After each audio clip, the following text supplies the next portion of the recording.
ሰበር ዜና ህዳር 12 2018 ጤና ይስጥልኝ አድማጭ ተመልካቾች እንደምን አረፈዳችሁ። የሰዓቱን አበይትና ሰበር ዜናዎች ይዘን ቀርበናል። በቅድሚያም አርዕስተ ዜናዎቹን በማስቀደም ጀምራለሁ። ፋኖ በባህር ዳር ዙሪያ መኮድ ካምፕ ላይ መብረቃዊ ጥቃት ሰነዘረ። የአገዛዙ የድሮን መቆጣጠሪያ ራዳር ዲፖ በፋኖ ሲወድም በርካታ የአገዛዙ ወታደሮች ሙትና ቁስለኛ ሆነዋል። የአገዛዙ ኦራሎችን በፋኖ ከጥቅም ውጪ ሆነዋል። ጎጃም ላይ ሌሊቱን ባህር ዳር ዙሪያ ቀውጥ ሆኖ አድሯል። ዝርዝር ዘገባ ይዘንበታል። እዚሁ ጎጃም ላይም የአገዛዙ ወታደሮች እርስ በራሳቸው ተጋድለዋል፣ እንመለከተዋለን። ወዲህ ደግሞ በጎንደርም ቁጥሩ እጅግ ብዙ ነው የተባለ የብልጽግና ጦር በደፈጣ ጥቃት ሙትና ቁስለኛ ሆኗል። በሸዋም የአገዛዙ የኮማንዶ ጦር እንደ ቅጠል ረግፏል። ዝርዝር ይዘንበታል። እንዲሁ የፋኖ አመራር ጋብዘናል፣ በስልክ እናገናኛቸዋለን። በሌላ በኩል የተማሪዎች አመጽ በከፍተኛ ሁኔታ ከወትሮ በተለየ ሁኔታ ተቀጣጥሎ ቀጥሏል። ተማሪዎች በአገዛዙ ወታደሮች በተከፈተባቸው የተኩስ ርምታ የተገደሉ እንዳሉ ሲነገር ቆስሎ ሆስፒታል የገቡም አሉ። በተለይ ደባርቅ ዩኒቨርሲቲ ተማሪዎች በድንጋይ ወታደሩ በክላሽ ገጥመዋል። መንግስት እስከ መገልበጥ ሊደርስ ይችላል የተባለው የተማሪዎች አመጽ በመስዋዕትነት አምስተኛ ቀኑን ቀጥሏል። ዝርዝር ዘገባ ይዘንበታል። ወዲህ ደግሞ ከማርበርግ በሽታ ጋር በተያዘ አገዛዙም በሽታውን ሚስጥር ማድረጉን እንዲያቆም ማስጠንቀቂያ ከዓለም ጤና ድርጅት ሲደርሰው የአፍሪካ ሀገራት ደግሞ ዜጎቻቸው ወደ ኢትዮጵያ ሄደው ቫይረሱን ይዘውባቸው እንዳይመጡም እያስጠነቀቁ ነው። ድንበር ላይም ቁጥጥር ጀምረዋል። ዝርዝር ይዘንበታል። ሰላም ጤና ይስጥልኝ አድማጭ ተመልካቾች እንደምንቆያችሁ።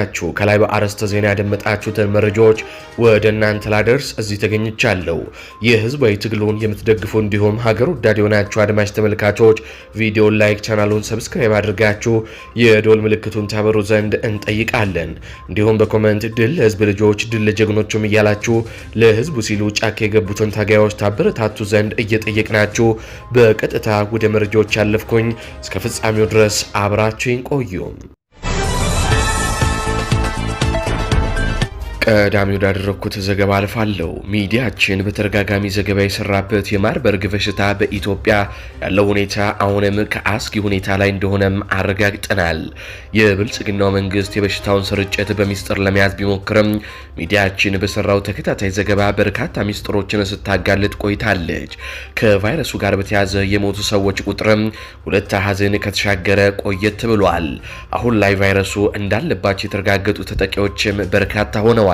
ቫይረሱን ለመደበቅ ሆን ብሎ ጥረት ሲያደርግ የነበረው ብልጽግናም ከዓለም የጤና ድርጅት በወረደለት ቀጥተኛ የማስጠንቀቂያ ትዕዛዝ አሁን እያደረገ ካለው ሁኔታ እንዲታቀብ ደብዳቤ የተጻፈለት ሲሆን ልክ እንደ ኮሮናው ጊዜ በየቀኑ ይህን ያክል ላቦራቶሪ ምርመራ ተደረገ፣ ይህን ያክል ሰው ቫይረሱ ተገኘበት፣ ይህን ያህል ሰው ሞት የሚል ሪፖርት ለህዝቡ እንዲያሳውቅ በዓለም ጤና ድርጅት በኩል ትዕዛዝ ወርዶለታልም ነው የተባለው።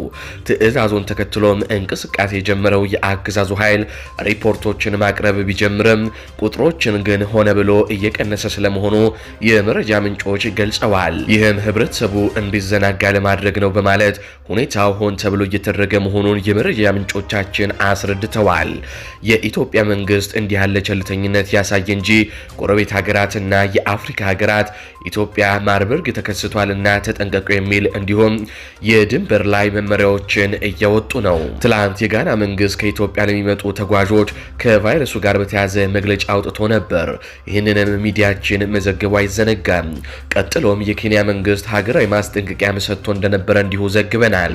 ዛሬ ደግሞ ሶማሌላንድ መግለጫ አውጥታለች። ኢትዮጵያ በተከሰተው ማርበርግ ወረርሽኝ ምክንያት ሶማሌላንድ አስቸኳይ ውሳኔ አውጥታለች። በጎረቤት ሀገር ኢትዮጵያ የማርበርግ ወረርሽኝ መከሰቱን ተከትሎ ቫይረሱን የቅድመ መከላከል ስራ ለመስራት የሚያስችል እቅድ ተዘጋጅቷል ተብሏል። በድንበር አካባቢም ጥብቅ ቁጥጥር እንዲደረግ የሀገሪቱ ባለስልጣናት መመሪያ መስጠታቸው ነው የተሰማው። እንግዲህ ያለው ሁኔታ የሆነ ሳለ በአብይ አህመድ መንግስት በኩል ግን ከፍተኛ ሆን ተብሎ የሚደረግ ቸልተኝነት ይታያል። አሁን በቀጥታ ወደ ዩኒቨርሲቲ ተማሪዎች አመጽ እና ተቃውሞ እናልፋለን። በሀገሪቷ ባለው የመንግስት ብልሹነትና ለዜጎች የማይጨነቅ ስርዓት ሰለባ የሆኑ ያሉት ተማሪዎች መብታቸውን እናስጠብቃለን ብለው ለተቃውሞ ከወጡ ዛሬ 5ኛ ቀን ተቆጠረ። በአብይ አህመድ የሚዘወረው የብልጽግና መንግስት ከነጋዴው እስከ ዶክተሩ፣ ከመንግስት ሰራተኛው እስከ የግል ባለሀብቱ፣ ከገበሬው እስከ ቸርቻሪው፣ ከተማሪው እስከ ሹፌሩ በጥቅሉ ያላማረረውና ያልበደለው የኢትዮጵያ ህብረተሰብ ክፍል የለም። ኢትዮጵያ አገዛዙን ተጠግተው ስርዓቱ የፈጠራቸው ባለሀብቶች ብቻ ተመችቷቸው የሚኖርባት ሀገር ሆናለች።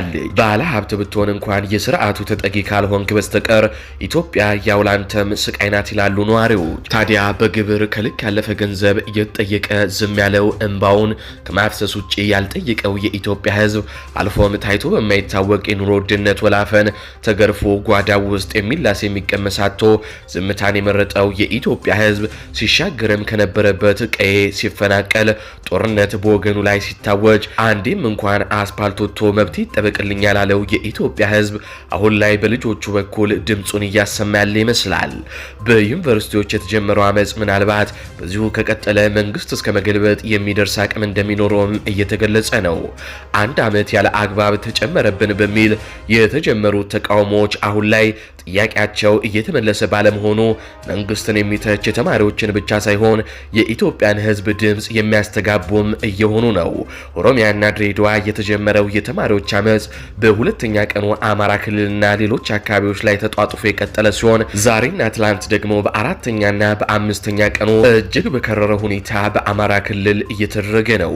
በተለይ ደባርቅ ዩኒቨርሲቲ በምስሉ እንደምትመለከቱት አገዛዙ ተማሪዎች ላይ ተኩስ መክፈቱን ተከትሎ ተማሪዎች ምንም ሳይበግራቸው ድንጋይ እያነሱ ወደ አገዛዙ ወታደሮች ሲወረውሩም ታይተዋል። በተኩስ ሩምታው የሞቱና የቆሰሉ ተማሪዎች እንዳሉም ከግቢ ተማሪዎች ያገኘነው መረጃም ያሳያል። የደባርቅ ዩኒቨርሲቲ ተማሪዎች በረሃብ እየተቀጡ ያሉ ተማሪዎች ሲሆኑ ግቢው ምግብ እያቀረበላቸው እንዳልሆነም ተናግረዋል። ትላንት በነበረው ሰልፍ ላይ የነበረው የተኩስ ሩምታ አንዳች ጠላት ገጥሟቸው እንጂ የተራቡ መብታቸውን የሚጠይቁ ተማሪዎች ላይ አይመስልም ሲሉ የአይን እማኞች የአገዛዙ ሰራዊት የፈጸሙትን ግፍም አክለው ገልጸዋል። ተማሪዎቹ አንድ ተማሪ በጥይት ከተመታ በኋላ ስሜታቸውን መቆጣጠር አቅቷቸው በከባድ ሐዘን ውስጥ ሲገቡ የሚያሳይም ቪዲዮም ደርሶናል። ለከል ሐምዱ ያ ረቢ ዐላ ኒዕመቲል ኢስላም ወለከል ሐምዱ ያ ረቢ ዐላ ኒዕመ ብልጽግና ለሁሉም ጥያቄዎች ምላሽ የኃይል እርምጃ ሆኗል። የኢትዮጵያ ሕዝብም ከልጆቹ ተማሪዎቹ ጋር አብሮ ይህንን ስርዓት ከመታገል ይልቅ ቁጭ ብሎ ተማሪዎቹ በጥይት ሲደበደቡ መመልከትን መርጧል።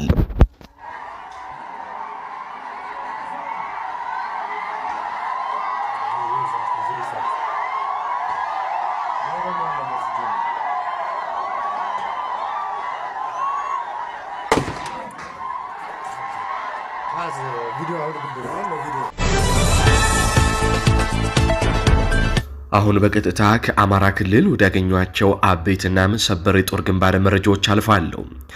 ግፈኛው የአብይ አህመድ ሰራዊት በደፈጣ ተመታ። አፋባሃ በላይ ዘለቀ ደጃዝማች ኮር ስር የሚገኘው አርበኞች ክፍለ ጦር በማዕከላዊ አርማጭሆ ወረዳ ልዩ ስሙ እንዝልሽ ቀበሌ ጋብላ ከተማ አቅራቢያ ቻሌ መተኮስ የተሰኘ ልዩ ቦታ በትላንትናው ዕለት ከጧቱ 12 ሰዓት ላይ የአብይ አህመድ ሰራዊት በደፈጣ ሙትና ቁስለኛ ሆኗል። በርካታ የብልጽግና ኃይል በረገፈበት የእንዝልሽ የደፈጣ ኦፕሬሽን የበላይ ዘለቀ ደጃዝማች ኮር አርበኞች ክፍለ ጦር ከአራት ብርጌዶች የተወጣጣ ሰራዊት የድል ባለቤት ሲሆን ለጊዜው ቁጥሩ ያልተረጋገጠ በርካታ የብልጽግና ኃይል ሙትና ቁስለኛም ሆኗል የተባለው ከፊሉ በድንጋጤ ጥልቅ ገደል ተንከባሎ ሲገባ የሟችና የቁስለኛው መጠን በቁጥር ለማስቀመጥ ለጊዜው አዳጋች አድርጎታል። በእንዝልሽ ግንባር የተመታው የብልጽግና ኃይል ተልዕኮ እየከሸፈ ቢሆንም በአምስት አቅጣጫ ተጨማሪ ሰራዊት ገፍቶ በማስገባት ሞራሉን ለማካካስ ሞክረዋል ነው የተባለው። በማዕከላዊ አርማጭሆ ወረዳ ከማሰሮ ደንብ ከተማ ውጪ በደጃዝማች ኮር ተጠርጎ ሸሽቶ የቆየ መሆኑም የሚታወስ ነው። ይህ በእንዲህ እንዳለ ደግሞ የአብይ አህመድ ሰራዊት እርስ በራሱ ግጭት መጀመሩም ተነግሯል። እየፈራረሰ የሚገኘው የአገዛዙ የአብይ አህመድ ጡት ቆራጭ ሰራዊት እርስ በራሱ እየተደመሰሰ ነው። በአብይ አህመድ ሰራዊት መካከል በትላንትናው ዕለት ከበቦ ላይ በተፈጠረ የእርስ በርስ ግጭት አንድ የሰራዊቱ አባል ህይወቱ ሲያልፍ 3 ቁስለኛ መሆናቸውን የአፋብሃ ምዕራብ አማራ ቀጠና ቴዎድሮስ እዝ የ102ኛ ኮር 33ኛ ክፍለ ጦር ህዝብ ግንኙነት መምሪያም አረጋገጠ። በገረመው ወንዳወቅ አገር ቋሪት ወረዳ ገብዛ ማርያም ከተማ የማይግባባው የአገዛዙ ሰራዊት የአብይ አህመድ ወታደር ሁለት ቁስለኞችን ከቋሪት ጤና ጣቢያ ያስወጣ ቢሆንም የአንድ ቁስለኛ የመትረፉ ጉዳይ አጠራጣሪ መሆኑንም ነው ያረጋገጠ ነው። ይህ በእንዲህ እንዳለ ባህር ዳር ዙሪያ መኮድ የፋኖ ኃይሎች ሌሊቱን ቀውጥ ያድርገው ታድረዋል። የአገዛዙ ካምፕ በተደጋጋሚ በአፋባሃ ቴዎድሮስ እዝ ተደጋጋሚ ጥቃት እየደረሰበት ሲሆን ዛሬ ሌሊቱን በባህር ዳር መኮድ ካምፕ ላይ በተወሰደ ጥቃት የአገዛዙ ወታደሮች ዋርድያን ጨምሮ ሲደመሰሱ ፋኖ በወሰደው የተጠና ጥቃት በካምፑ ግቢ ውስጥ የነበሩ ኦራሎችና የድሮን ራዳር መቆጣጠሪያ መውደማቸውም ተገልጿል። የፋኖ ኃይሎች ሌሊቱን በድሽቃ በሞርተርና በቦምብ የአገዛዙን ካምፕ ሲያደባዩት ማንም አይደርስብኝም በሚል ተጋድሞ የነበረው የአገዛዙ ወታደር ከዋርድያዎች መገደል በኋላ በራሱ የመልስ ምት ተኩስ ለመክፈት ራሱ 14 ደቂቃ ቆይቷል ሲሉ የፋኖ ኃይሎች የገለጹ ሲሆን በጥቃቱ ፋኖ በዋነኛነት አልሞ ለማውደም የመጣው የድሮን ራዳር መቆጣጠሪያ ዲፖም አውድሞ መሄዱን አርበኛ ዘሪሁን ለሚዲያችን በላከው መረጃም ገልጿል። ጥቃቱን ለመከላከል ከባህር ዳር ጭምር ተጨማሪ ወታደር የተላከ ቢሆንም ነገሩ ካለቀ በኋላ እንደ ህንድ ፊልም ፖሊሶች ደርሰዋል ነው የተባለው። ይህ የድሮን ራዳር መቆጣጠሪያ ለአራተኛ ጊዜ የተገጠመ ሲሆን ፋኖ ባወደመው ቁጥር አገዛዙ የግብር ከፋዩን ብር እየመነዘረ በሚሊዮን ዶላሮች እየገዛ ዳግም ሲተክል ቆይቷል። አሁንም ይህ ራዳር መውደሙን ተከትሎ በባህር ዳር ዙሪያ የሚደረጉ የድሮን ጥቃቶች አዲስ እስኪገጠም ድረስ ጋብ ይላሉ ተብሎም ይጠበቃል። ይህ በእንዲህ እንዳለ በትላንትናው ዕለት በርካታ የጦር ግንባር መረጃዎችን በምሽቱ የዜና ወጃችን መዘገባችን ይታወሳል። ከነዛ መካከል በሸዋ የተደረገውን የአፋድና የአፋባሃ ጥምረት ውጊያ በአገዛዙ ወታደሮች ላይ በተለይ በአገዛዙ የአየር ወለድ ኮማንዶ ላይ ያደረሰውን ውድመት መዘገባችን አይዘነጋም። ከዚህ ጋር በተያያዘ የአፋሃድ ምክትል የህዝብ ግንኙነት ኃላፊ የአፋሃድ ሸዋ ጠቅላይ ግዛት እዝ ደግሞ ዋና ቃል አቀባይ አርበኛ አበበ ሙላቱ በስልክ መስመራችን ላይ ይገኛል። ከእሱ ጋር ያደረግነውን ቆይታ አድምጠን እንመለስ። ሰላም ጤና ይስጥልኝ። በቅድሚያ ይህንን የግንባር አውደ ውሎ እንዳቀርብ በሚዲያችሁ ስለጋበዛችሁኝ በታላቁ የአማራ ህዝብና የአማራ ፋኖ ህዝባዊ ድርጅት እንዲሁም በዚህ ትግል ጀግኖች ሰማዕታት ስም ላቅ ያለ ምስጋናዬን እያቀረብኩ ወደ ዝርዝር የግንባር አውደ ውሎች ያልፋለሁኝ። የአማራ ፋኖ ህዝባዊ ድርጅት 18 ዓመተ ምህረት የአውደ ውጊያ ውሎ በሸዋ በፋኖ ጥምረት ኃይል በርካታ የጠላት ኃይል ጉዳት ደረሰበት። ህዳር 11 2018 ዓመተ ምህረት ከአጣዬ ኤፌሶን ከተማ ወጣ ብላ በምትገኘው በርግቢ ቀበሌ መሽጎ ለወራት ህዝብን ሲዘርፍና ሲያሰቃይ በቆየው ያገዛዙ የ103ኛ አየር ወለድ ኮማንዶ ክፍለ ጦር ላይ በጀግናው የአማራ ፋኖ ጥምረት ሰራዊት ሙትና ቁስለኛ ሆኗል። ከአማራ ፋኖ ህዝባዊ ድርጅት ሸዋ ጠቅላይ ግዛት እዝ አጼ አምደ ጽዮን ኮር የተውጣጡ ክፍለ ጦር ሻለቆች በቀጠናው ከሚገኙ የአርበኞች ፋኖ ጦር እንዲሁም የአጼ ዘርዓ ያዕቆብ ኮር ጀግናው ይኩኖ አምላክ ክፍለ ጦር እና ጀግናው የሰባት ለሰባ ክፍለ ጦር በቅንጅት በመሆን ዛሬ ህዳር 11 2018 ዓ.ም ከንጋቱ 11 ሰዓት ጀምሮ በርግቢ ዙሪያ በአራት አቅጣጫ ባካሄዱት የተቀናጀ ኦፕሬሽን ከፍተኛ ድል ተቀዳጅተዋል። ሰፊ አውደ ውጊያ ቀጠናን በወሰደው የዛሬው ተጋድሎ በሁለት ወሳኝ ግንባሮች ውጊያ የተደረገ ሲሆን ልዩ ቦታው በጃና ሞራ ተራራ፣ በአመጃ ገብርኤል፣ በበርግቢ ውሃ ታንከርና በቴሌ ታወር አካባቢዎች የሸፈነ ታላቅ ተጋድሎ የተደረገ ሲሆን በሰራዊታችን የተቀናጀ አንድነት የጠላትን አከርካሪ መስበር ተችሏል። በተደረገው የተቀናጀ አውደ ውጊያ አጼ አምደ ጽዮን ኮር አካል የሆነው ጀግናው ራምቦ ክፍለ ጦር ሞገስ የአንደኛ ሻለቃና ማንበግር ሶስተኛ ሻለቃ እንዲሁም የጀግናው 7 ለ7 ክፍለ ጦር የናሆሰናይ ሻለቃና የሲኖ ሻለቃ እንዲሁም የአስማረ ዳኘ ሻለቃ ታላቅ ተጋድሎ ፈጽመዋል።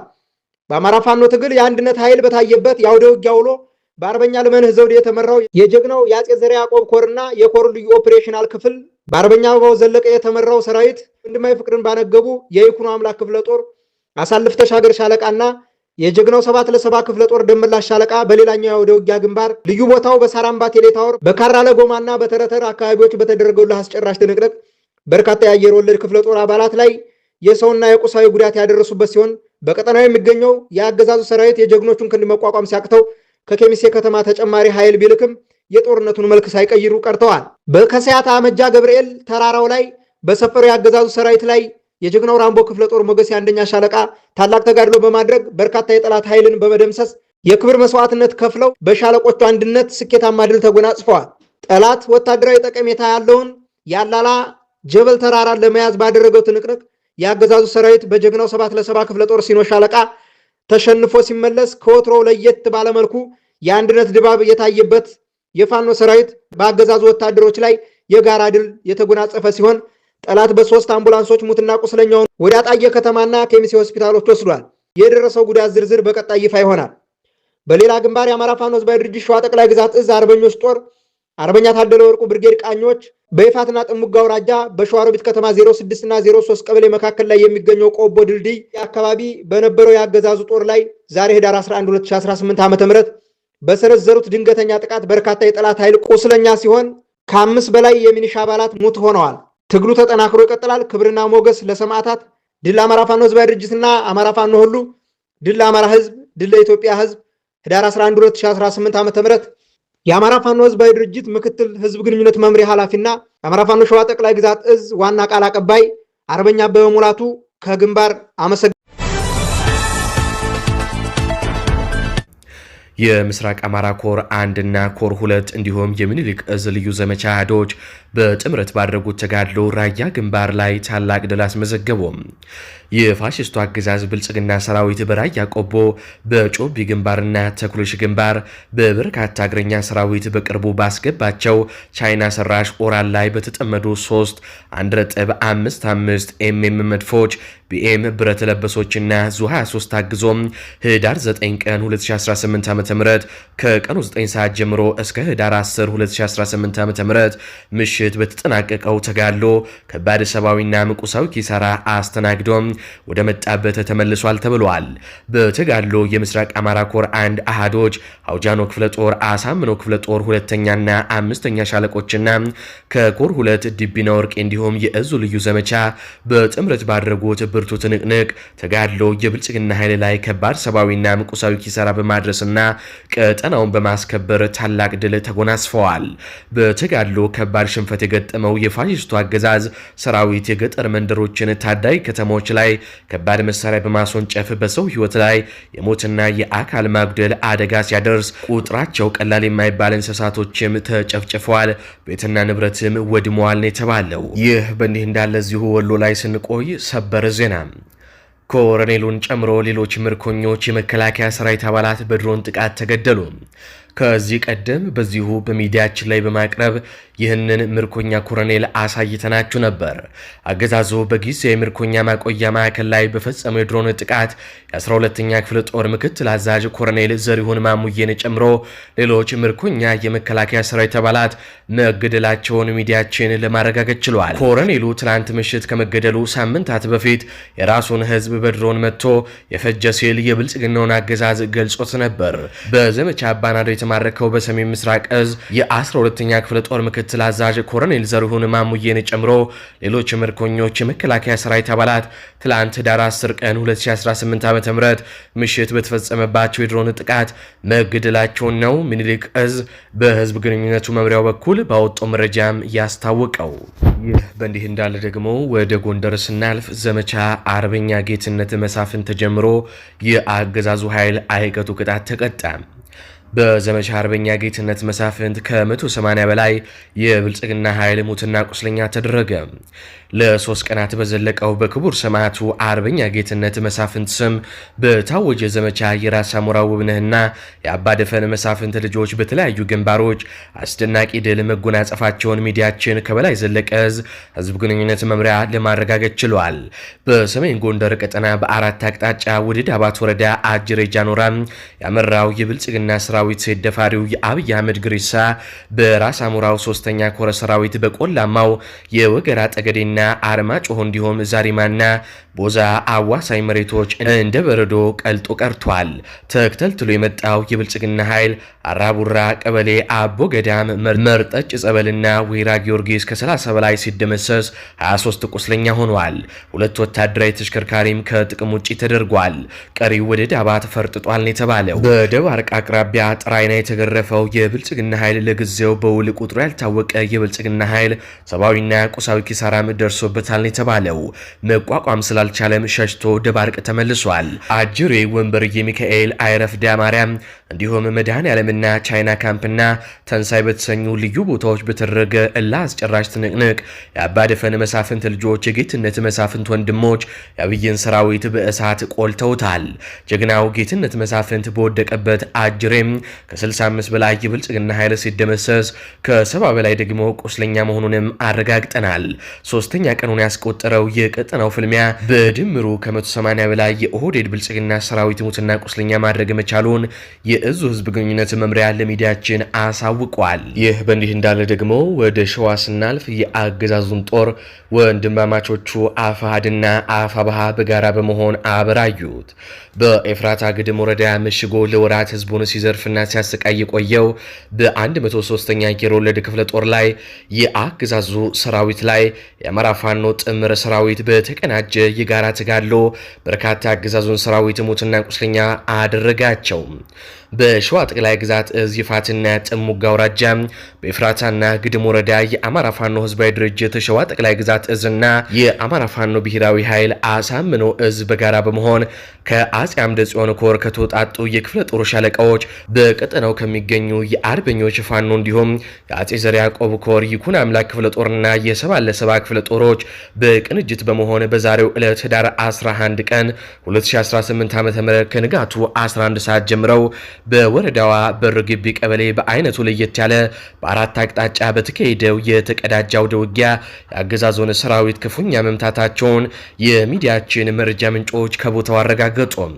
ሰፊ አውደ ውጊያ ቀጠና በወሰደው የዛሬው ተጋድሎ በሁለት ወሳኝ ግንባሮች ውጊያ የተደረገ ሲሆን ልዩ ቦታው በጃናሞራ ተራራ፣ በአመጂ ገብርኤል፣ በበር ግቢ ውሃ ታንከርና በቴሌታወር አካባቢዎች የሸፈነ ታላቅ ተጋድሎ እየተደረገ ሲሆን የፋኖ ሰራዊት በተቀናጀ አንድነት የብልጽግናና ከርካሪ መስበር ችሏል ነው የተባለው።